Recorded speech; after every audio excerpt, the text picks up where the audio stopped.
Supreme ಕೋರ್ಟ್ನಲ್ಲಿ ನಿನ್ನೆ ದಿವಸ ಏನು ಮುಖ್ಯ ನ್ಯಾಯಾಧೀಶರು ತೀರ್ಮಾನವನ್ನು ಕೊಟ್ಟಿದ್ದಾರೆ, ಇದು ಈ ದೇಶದಲ್ಲಿ ಇನ್ನೂ ಕೂಡ ನ್ಯಾಯ ಇದೆ ಅನ್ನೋದನ್ನು ಪುನರುಚ್ಚಾರ ಮಾಡಿದಾಗ ಆಗಿದೆ.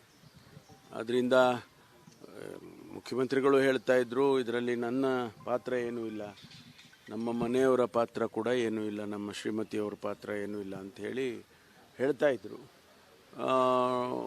ಈಗ ಅದನ್ನು ಅದೇ ಸತ್ಯ ಅಂತ ಹೇಳಿ ಹೇಳಿದಾಗೆ ಸುಪ್ರೀಂ ಕೋರ್ಟ್ ಇವತ್ತು ಹೇಳಿದೆ, ನ್ಯಾಯ ಇದೆ ಅಂತ ಹೇಳಿ ಮತ್ತೊಂದು ಸಾರಿ ಪುನರುಚ್ಚಾರ ಮಾಡಿದಂಗೆ ಆಗಿದೆ. ಹೇಳಿದಾಗೆ ನ್ಯಾಯ ಅನ್ನೋದು ಇವತ್ತು ಸತ್ಯ ಅನ್ನೋದು ಇವತ್ತು ತೀರ್ಮಾನ ಆಗಿದೆ. ಅದರಿಂದ ಅದನ್ನು ಮುಖ್ಯ ಅಂತ ಇಟ್ಕೋಬೇಕಷ್ಟೇ, ಬಿಟ್ಟರೆ ಹೇಳಿಕೆಗಳು ಸಣ್ಣ ಪುಟ್ಟ ಹೇಳಿಕೆಗಳೆಲ್ಲ ಬರ್ತಾ ಇರ್ತವೆ. ಪ್ರಕರಣದ ತನಿಖೆ ಮುಂದುವರಿಯುತ್ತೆ. ಬಿಜೆಪಿಯವರು ಹೇಳ್ತಿರೋದು ಇಷ್ಟಕ್ಕೆ ಖುಷಿ ಪಡೋ ಅಗತ್ಯ ಇಲ್ಲ, ಪ್ರಕರಣ ತನಿಖೆ ಖುಷಿ ಅಂತಲ್ಲ, ಯಾರು ಖುಷಿ ಪ್ರಶ್ನೆ ಬರೋದಿಲ್ಲ, ನ್ಯಾಯ ಅನ್ಯಾಯದ ಪ್ರಶ್ನೆ. ಖುಷಿ ಪಡೋದ ನ್ಯಾಯ ಅನ್ಯಾಯದ ಪ್ರಶ್ನೆ ಅಲ್ವಾ ಸರ್? ಈಗ 14 ಸೈಟ್ಗಳನ್ನು ವಾಪಸ್ ಕೊಟ್ಬಿಟ್ರಾಗ ಈಗ ಮತ್ತೇನು ಸುಪ್ರೀಂ ಕೋರ್ಟ್ ಹೇಳಿರೋ ಕಾರಣಕ್ಕಾಗಿ ಮತ್ತೆ ವಾಪಸ್ ಪಡೀತಾರ 14 ಸೈಟ್? ಗೊತ್ತಿಲ್ಲಪ್ಪ, ಅದೆಲ್ಲ ಡೀಟೇಲ್ಸ್ ನಾನು ಕೇಳಿದ್ರೆ ನನಗೆ ಅಲ್ಲ. ಈಗಾಗಲೇ ನಾವು ಅವ್ರಿಗೆ ಸೂಚನೆ ಕೊಟ್ಟಿದ್ದೇವೆ, ನೀವು ತಕ್ಷಣ ಹೋಗಿ ಅಲ್ಲಿ ಏನು ಅವೈಲಬಲ್ ರೆಕಾರ್ಡ್ಸ್ ಇದೆ ಅಲ್ಲಿ ಪೊಲೀಸ್ ಸ್ಟೇಷನ್ನಲ್ಲಿ, ಅಲ್ಲಿಂದ ಪ್ರಾರಂಭ ಮಾಡ್ಕೊಳ್ತಾರೆ ಅವರು. ಅವರಿಗೂ ಸೂಚನೆ ಹೋಗಿದೆ DG ಅವರಿಂದ, ಅಲ್ಲಿಗೆ ನಮ್ಮ ಸ್ಥಳೀಯ ಪೊಲೀಸ್ಗೆ ಕೂಡ ಸೂಚನೆ ಹೋಗಿದೆ. ಏನು SIT ಮಾಡಿದ್ದೇವೆ, ಆ SITಗೆಲ್ಲ ಸಂಬಂಧಪಟ್ಟ ದಾಖಲೆಗಳು ಎಲ್ಲನೂ ಕೊಡಬೇಕು ಅಂತೇಳಿ DG ಅವರಾಗಲೇ ಸೂಚನೆ ಕೊಟ್ಟಿದ್ದಾರೆ. ಮೊಹಂತಿ ಅವರು ಬಹುಶಃ ಅವರು ಇವತ್ತು ನಾಳೆ ಹೋಗ್ತಾರೆ, ಹೋಗಿ ಅವರ ಟೀಮ್ ಹೋಗಿ ಶುರು ಮಾಡುತ್ತಾರೆ ಕೆಲಸ.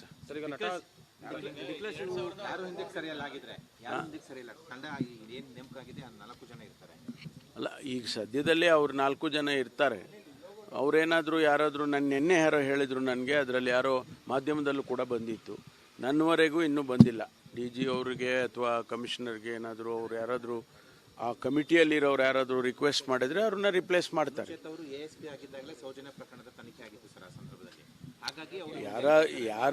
ನೋಡಿ, ಯಾವುದೇ ಕಾರಣಕ್ಕೆ ಆ ಸಮಿತಿಯಲ್ಲಿರ್ತಕ್ಕಂಥ ಸದಸ್ಯರೇನಾದರೂ ಕಾರಣ ಕೊಟ್ಟು ನಾವು ಆ ಸಮಿತಿಯಲ್ಲಿ ಇರೋದು ಸರಿ ಇಲ್ಲ ಅಂತ ಅವರು ಕನ್ವಿನ್ಸ್ ಮಾಡಿದರೆ ರಿಪ್ಲೇಸ್ ಮಾಡ್ತಾರೆ, ಅದಕ್ಕೇನಿದೆ.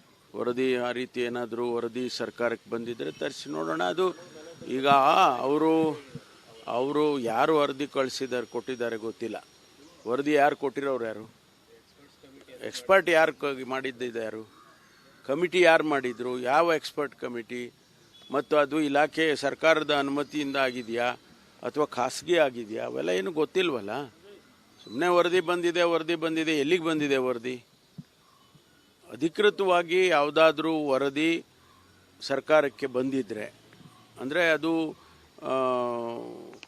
ಸರ್ಕಾರದ ಅನುಮೋದನೆಯಿಂದ ಆಗಿರ್ತಕ್ಕಂಥ ಸಮಿತಿ ಇರಬೇಕದು. ಅದರಿಂದ ಆಗಿದ್ರೆ ನಾವು ಅದನ್ನು ಗಮನಿಸ್ತೀವಿ. ಸರ್, ಈಗ ದರ್ಶನ್ ಕೇಸ್ ಸುಪ್ರೀಂ ಕೋರ್ಟಲ್ಲಿ ವಿಚಾರಣೆ ಇದೆ, ಅವರು ಬೇಲನ್ನು ಪ್ರಶ್ನಿಸಿ ಮೇಲ್ಮನವಿ ಕೂಡ ಸಲ್ಲಿಸಿದ್ರು ಸರ್ಕಾರದಿಂದ. ಏನು ನಿರೀಕ್ಷೆ ಇದೆ ಅಂತ ಸರ್? ಗೊತ್ತಿಲ್ಲ ನನಗೆ. ನಾವು ಅಲ್ಲೇನು ತೀರ್ಮಾನ ಆಗುತ್ತೋ ಅದ್ರ ಮೇಲೆ ಹೋಗ್ಬೇಕಲ್ವಾ, ನಾನೇನು ನಿರೀಕ್ಷೆ ಮಾಡೋಕ್ಕಾಗುತ್ತೆ? ಬಿಜೆಪಿಯವರು ಆಗ್ರಹ ಮಾಡ್ತಿರೋದು SIT ನಿಷ್ಪಕ್ಷಪಾತವಾಗಿ ತನಿಖೆ ಮಾಡಬೇಕು, ಧರ್ಮಸ್ಥಳದ ಧಾರ್ಮಿಕ ಕೇಂದ್ರ ಏನಿದೆ ಅದರ ವಿರುದ್ಧ ಅಪಪ್ರಚಾರ ಮಾಡೋ ಪ್ರಯತ್ನ. ನೋಡ್ರಿ, SIT ಮಾಡಬೇಕು ಅಂತ ಇಡೀ ಅಲ್ಲಲ್ಲ, ಅದಕ್ಕೆ ಯಾಕೆ ಇವರು ಪ್ರಿಯಂಪ್ಟ್ ಮಾಡ್ತಾರೆ? ಈಗಲೇ ಯಾಕೆ ರಾಜಕೀಯ ಉದ್ದೇಶ ಇದೆ ಅಂತ ಹೇಳಕ್ಕೆ ಹೋಗ್ತಾರೆ? ಅಂದರೆ ನಿಮ್ಮ ಮನಸ್ಸಲ್ಲಿ ಏನೋ ಇದೆ ಅಂತ ಆಯ್ತಲ್ಲ. ನಾವು SITಯನ್ನು ಮಾಡಿರ್ತಕ್ಕಂಥ ಉದ್ದೇಶವೇ ಸತ್ಯ ಹೊರಗಡೆ ಬರಬೇಕು ಅಂತ, ಅಷ್ಟೇ ಅಲ್ವಾ? ಅದನ್ನ ಈಗಲೇ ಇವರು ಅದು ಇದು ಎಲ್ಲ ಹೇಳ್ತಾ ಕೂತ್ರೆ ಹೆಂಗಾಗುತ್ತೆ? ಇನ್ನೊಂದು ಕಡೆ ಸಮಾನ ಮನಸ್ಕರೆಲ್ಲ ನಿನ್ನೆ ಸಭೆ ಸೇರಿ ಇದು ಸುಪ್ರೀಂ ಮೇಲ್ವಿಚಾರಣೆ ನಡೀಬೇಕು ಅಂತೇಳಿ ಗೋಪಾಲ್ ಗೌಡ್ರ ನೇತೃತ್ವದಲ್ಲಿ ಅವರೆಲ್ಲ ನೋಡಿ, ಒಬ್ಬೊಬ್ರು ಒಂದೊಂದು ಹೇಳಿಕೆಗಳು ಕೊಡ್ತಾ ಇದ್ದಾರೆ. SIT ಫಾರ್ಮೇಷನ್ ಮಾಡಬಾರ್ದು ಅಂತಲೂ ಹೇಳಿಕೆ ಕೊಟ್ಟಿದ್ರು.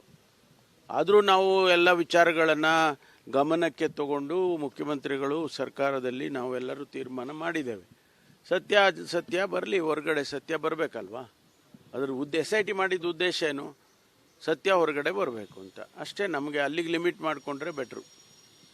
Thank you. ಸರ್ ನಾಳೆ ಮತ್ತೆ ಸುರ್ಜೇವಾಲಾ ರಾಜ್ಯಕ್ಕೆ ಬರ್ತಾ ಇದ್ದಾರೆ ಸರ್ ಕೆಲವೊಂದು ಗೊತ್ತಿಲ್ಲಪ್ಪ, ನನಗೇನು ಗೊತ್ತಿಲ್ಲ. ನಿಗಮ ನೇಮಕ ಹಾಂ,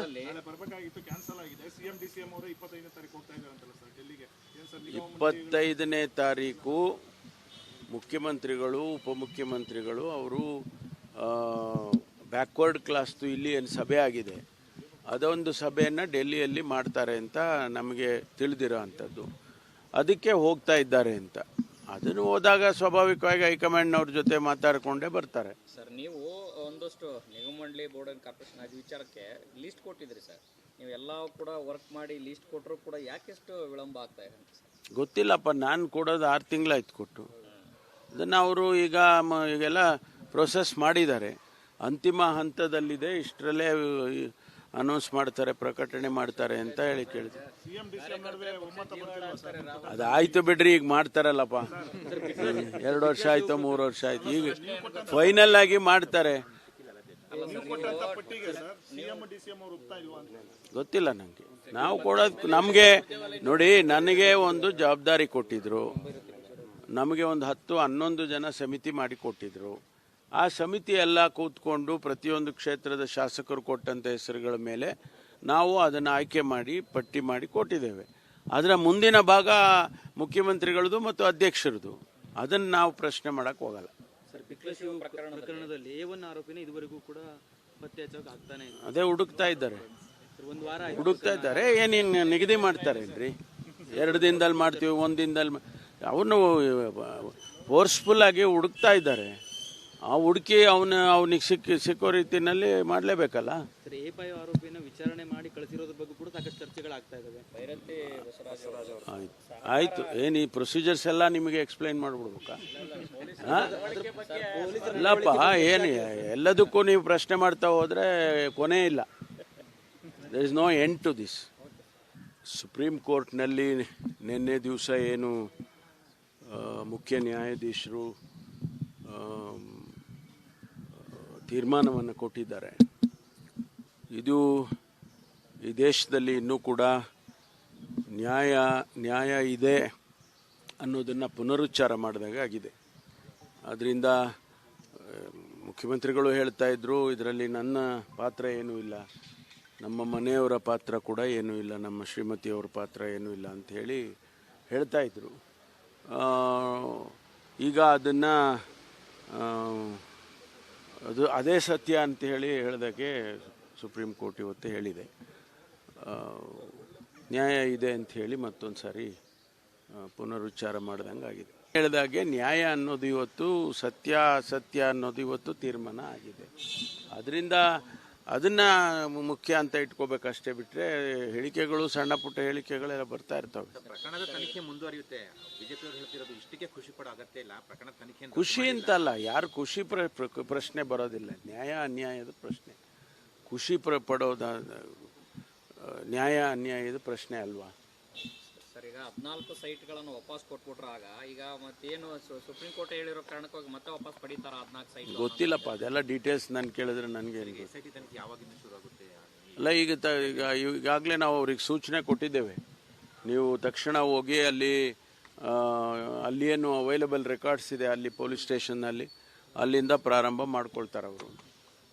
ಅವರಿಗೂ ಸೂಚನೆ ಹೋಗಿದೆ DG ಅವರಿಂದ. ಅಲ್ಲಿಗೆ ನಮ್ಮ ಸ್ಥಳೀಯ ಪೊಲೀಸ್ಗೆ ಕೂಡ ಸೂಚನೆ ಹೋಗಿದೆ. ಏನು SIT ಮಾಡಿದ್ದೇವೆ, ಆ SITಗೆಲ್ಲ ಸಂಬಂಧಪಟ್ಟ ದಾಖಲೆಗಳು ಎಲ್ಲನೂ ಕೊಡಬೇಕು ಅಂತೇಳಿ DG ಅವರಾಗಲೇ ಸೂಚನೆ ಕೊಟ್ಟಿದ್ದಾರೆ. ಮೊಹಂತಿ ಅವರು ಬಹುಶಃ ಅವರು ಇವತ್ತು ನಾಳೆ ಹೋಗ್ತಾರೆ, ಹೋಗಿ ಅವರ ಟೀಮ್ ಹೋಗಿ ಶುರು ಮಾಡುತ್ತಾರೆ ಕೆಲಸ. ಯಾರು ಹಿಂದಕ್ಕೆ ಸರಿಯಲ್ಲಾಗಿದ್ರೆ ಯಾರು ಹಿಂದಕ್ಕೆ ಸರಿಯಿಲ್ಲ, ತಂಡ ಏನು ನೇಮಕ ಆಗಿದೆ 4 ಜನ ಇರ್ತಾರೆ. ಅಲ್ಲ, ಈಗ ಸದ್ಯದಲ್ಲೇ ಅವ್ರು 4 ಜನ ಇರ್ತಾರೆ. ಅವರೇನಾದರೂ ಯಾರಾದರೂ ನಿನ್ನೆ ಯಾರೋ ಹೇಳಿದರು ನನಗೆ, ಅದರಲ್ಲಿ ಯಾರೋ ಮಾಧ್ಯಮದಲ್ಲೂ ಕೂಡ ಬಂದಿತ್ತು. ನನ್ನವರೆಗೂ ಇನ್ನೂ ಬಂದಿಲ್ಲ. DG ಅವರಿಗೆ ಅಥವಾ ಕಮಿಷನರ್ಗೆ ಏನಾದರೂ ಅವ್ರು ಯಾರಾದರೂ ಆ ಕಮಿಟಿಯಲ್ಲಿರೋರು ಯಾರಾದರೂ ರಿಕ್ವೆಸ್ಟ್ ಮಾಡಿದರೆ ಅವ್ರನ್ನ ರಿಪ್ಲೇಸ್ ಮಾಡ್ತಾರೆ. ಅವರು ASP ಆಗಿದ್ದಾಗಲೇ ಸೌಜನ್ಯ ಪ್ರಕರಣದ ತನಿಖೆ ಆಗಿತ್ತು ಸರ್ ಆ ಸಂದರ್ಭದಲ್ಲಿ. ಹಾಗಾಗಿ ಯಾರ ನೋಡಿ, ಯಾವುದೇ ಕಾರಣಕ್ಕೆ ಆ ಸಮಿತಿಯಲ್ಲಿರ್ತಕ್ಕಂಥ ಸದಸ್ಯರೇನಾದರೂ ಕಾರಣ ಕೊಟ್ಟು ನಾವು ಆ ಸಮಿತಿಯಲ್ಲಿ ಇರೋದು ಸರಿ ಇಲ್ಲ ಅಂತ ಅವರು ಕನ್ವಿನ್ಸ್ ಮಾಡಿದರೆ ರಿಪ್ಲೇಸ್ ಮಾಡ್ತಾರೆ. ಅದಕ್ಕೇನಿದೆ.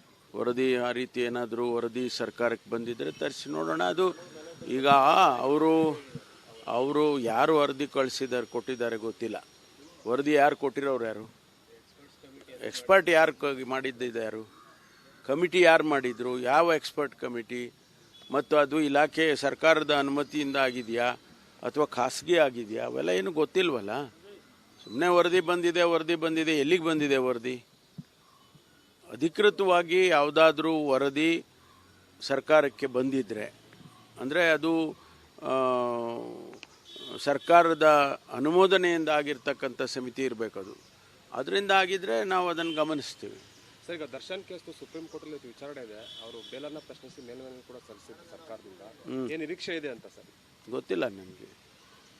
ನಾವು ಅಲ್ಲೇನು ತೀರ್ಮಾನ ಆಗುತ್ತೋ ಅದ್ರ ಮೇಲೆ ಹೋಗ್ಬೇಕಲ್ವಾ. ನಾನೇನು ನಿರೀಕ್ಷೆ ಮಾಡೋಕ್ಕಾಗುತ್ತೆ? ಬಿಜೆಪಿಯವರು ಆಗ್ರಹ ಮಾಡ್ತಿರೋದು ಹಾಂ, ಬಿಜೆಪಿಯವರು ಆಗ್ರಹ ಮಾಡ್ತಿರೋದು SIT ನಿಷ್ಪಕ್ಷಪಾತವಾಗಿ ತನಿಖೆ ಮಾಡಬೇಕು. ಧರ್ಮಸ್ಥಳದ ಧಾರ್ಮಿಕ ಕೇಂದ್ರ ಏನಿದೆ ಅದರ ವಿರುದ್ಧ ಅಪಪ್ರಚಾರ ಮಾಡೋ ಪ್ರಯತ್ನ ನೋಡ್ರಿ, ಕಡೆಯಿಂದ ಆಗ್ತಾ ಇದೆ. SIT ಮಾಡಬೇಕು ಅಂತ ಇಡೀ ಅಲ್ಲಲ್ಲ, ಅದಕ್ಕೆ ಯಾಕೆ ಇವರು ಪ್ರಿಯಂಪ್ಟ್ ಮಾಡ್ತಾರೆ? ಈಗಲೇ ಯಾಕೆ ರಾಜಕೀಯ ಉದ್ದೇಶ ಇದೆ ಅಂತ ಹೇಳಕ್ಕೆ ಹೋಗ್ತಾರೆ? ಅಂದರೆ ನಿಮ್ಮ ಮನಸ್ಸಲ್ಲಿ ಏನೋ ಇದೆ ಅಂತ ಆಯ್ತಲ್ಲ. ನಾವು SITಯನ್ನು ಮಾಡಿರ್ತಕ್ಕಂಥ ಉದ್ದೇಶವೇ ಸತ್ಯ ಹೊರಗಡೆ ಬರಬೇಕು ಅಂತ ಅಷ್ಟೇ ಅಲ್ವಾ? ಅದನ್ನ ಈಗಲೇ ಇವರು ಅದು ಇದು ಎಲ್ಲ ಹೇಳ್ತಾ ಕೂತ್ರೆ ಹೆಂಗಾಗುತ್ತೆ? ಇನ್ನೊಂದು ಕಡೆ ಈ ಸಮಾನ ಮನಸ್ಕರೆಲ್ಲ ನಿನ್ನೆ ಸಭೆ ಸೇರಿ ಇದು ಸುಪ್ರೀಂ ಮೇಲ್ವಿಚಾರಣೆ ನಡೀಬೇಕು ಅಂತೇಳಿ ಗೋಪಾಲ್ ಗೌಡ್ರ ನೇತೃತ್ವದಲ್ಲಿ ಅವರೆಲ್ಲ ನೋಡಿ, ಆಗ್ರಹ ಮಾಡ್ತಾ ಒಬ್ಬೊಬ್ರು ಒಂದೊಂದು ಹೇಳಿಕೆಗಳು ಕೊಡ್ತಾ ಇದ್ದಾರೆ. SIT ಫಾರ್ಮೇಷನ್ ಮಾಡಬಾರ್ದು ಅಂತಲೂ ಹೇಳಿಕೆ ಕೊಟ್ಟಿದ್ರು. ಆದರೂ ನಾವು ಎಲ್ಲ ವಿಚಾರಗಳನ್ನು ಗಮನಕ್ಕೆ ತಗೊಂಡು ಮುಖ್ಯಮಂತ್ರಿಗಳು ಸರ್ಕಾರದಲ್ಲಿ ನಾವೆಲ್ಲರೂ ತೀರ್ಮಾನ ಮಾಡಿದ್ದೇವೆ. ಸತ್ಯ ಬರಲಿ ಹೊರಗಡೆ, ಸತ್ಯ ಬರಬೇಕಲ್ವಾ? ಅದ್ರ SIT ಮಾಡಿದ ಉದ್ದೇಶ ಏನು? ಸತ್ಯ ಹೊರಗಡೆ ಬರಬೇಕು ಅಂತ ಅಷ್ಟೇ. ನಮಗೆ ಅಲ್ಲಿಗೆ ಲಿಮಿಟ್ ಮಾಡಿಕೊಂಡ್ರೆ ಬೆಟ್ರು. Thank you sir. ನಾಳೆ ಮತ್ತೆ ಸುರ್ಜೇವಾಲ ರಾಜ್ಯಕ್ಕೆ ಬರ್ತಾ ಇದ್ದಾರೆ ಸರ್. ಕೆಲವೊಂದು ಗೊತ್ತಿಲ್ಲಪ್ಪ, ನನಗೇನು ಗೊತ್ತಿಲ್ಲ. ನಿಗಮ ನೇಮಕ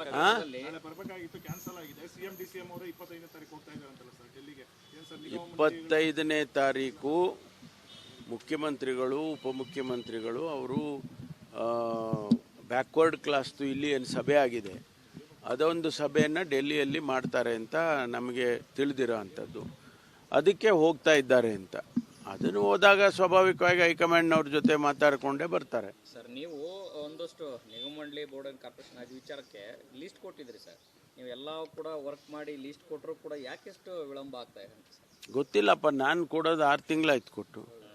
ಅದನ್ನು ಅವರು ಈಗೆಲ್ಲ ಪ್ರೊಸೆಸ್ ಮಾಡಿದ್ದಾರೆ, ಅಂತಿಮ ಹಂತದಲ್ಲಿದೆ. ಇಷ್ಟರಲ್ಲೇ ಅನೌನ್ಸ್ ಮಾಡ್ತಾರೆ, ಪ್ರಕಟಣೆ ಮಾಡ್ತಾರೆ ಅಂತ ಹೇಳಿ ಕೇಳಿದೆ. ಅದಾಯ್ತು ಬಿಡ್ರಿ, ಈಗ ಮಾಡ್ತಾರಲ್ಲಪ್ಪ. 2 ವರ್ಷ ಆಯ್ತು, 3 ವರ್ಷ ಆಯ್ತು, ಈಗ ಫೈನಲ್ ಆಗಿ ಮಾಡ್ತಾರೆ. ಗೊತ್ತಿಲ್ಲ ನನಗೆ. ನಾವು ಕೊಡೋದು ನಮಗೆ ನೋಡಿ, ನನಗೆ ಒಂದು ಜವಾಬ್ದಾರಿ ಕೊಟ್ಟಿದ್ರು. ನಮಗೆ ಒಂದು 10-11 ಜನ ಸಮಿತಿ ಮಾಡಿ ಕೊಟ್ಟಿದ್ರು. ಆ ಸಮಿತಿ ಎಲ್ಲ ಕೂತ್ಕೊಂಡು ಪ್ರತಿಯೊಂದು ಕ್ಷೇತ್ರದ ಶಾಸಕರು ಕೊಟ್ಟಂಥ ಹೆಸರುಗಳ ಮೇಲೆ ನಾವು ಅದನ್ನು ಆಯ್ಕೆ ಮಾಡಿ ಪಟ್ಟಿ ಮಾಡಿ ಕೊಟ್ಟಿದ್ದೇವೆ. ಅದರ ಮುಂದಿನ ಭಾಗ ಮುಖ್ಯಮಂತ್ರಿಗಳದು ಮತ್ತು ಅಧ್ಯಕ್ಷರದು. ಅದನ್ನು ನಾವು ಪ್ರಶ್ನೆ ಮಾಡಕ್ಕೆ ಹೋಗಲ್ಲ. ಸರ್, ಪಿಕ್ಲೇಶಿವ್ ಪ್ರಕರಣದಲ್ಲಿ A1 ಆರೋಪಿನ ಇದುವರೆಗೂ ಕೂಡ ಪತ್ತೆ ಹಚ್ಚೋಕೆ ಆಗ್ತಾನೆ ಇಲ್ಲ. ಅದೇ ಹುಡುಕ್ತಾ ಇದ್ದಾರೆ, ಒಂದು ವಾರ ಹುಡುಕ್ತಾ ಇದ್ದಾರೆ. ಏನೇನು ನಿಗದಿ ಮಾಡ್ತಾರೇನ್ರಿ? 2 ದಿನದಲ್ಲಿ ಮಾಡ್ತೀವಿ, 1 ದಿನದಲ್ಲಿ. ಅವನು ಫೋರ್ಸ್ಫುಲ್ ಆಗಿ ಹುಡುಕ್ತಾ ಇದ್ದಾರೆ.